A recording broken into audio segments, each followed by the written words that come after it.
Well, we're going to show you this rather nice piece of Aynsley Cottage Garden decorative ware. It's a ginger jar style vase with lid, made by Aynsley in the late 20th century in their classic cottage garden design with the butterflies, and we've got both the orange and blue butterflies on the body of this vase. Just let me turn it round so you can appreciate the decoration on both the front and rear panel of this vase. It's repeated with the same block pattern in front and rear, and also on this very tall lid you can see with the acorn design handle on the top you've got this area of decoration all around the outer rim. Very fine condition, translucent bone china. You can see the colour and light coming through there.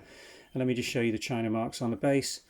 Nice period Aynsley, quite early marks this for Cottage Garden, because it's got a little bit more detail on the base than the later pieces had on the label. So a nice early example of Aynsley Cottage Garden, absolutely mint collector's condition, not in manufacture anymore, and a fine decorative piece for collectors. The description link below on YouTube will take you directly through to the Vintage and Antiques website where this ginger jar vase is going on sale. Thanks for watching.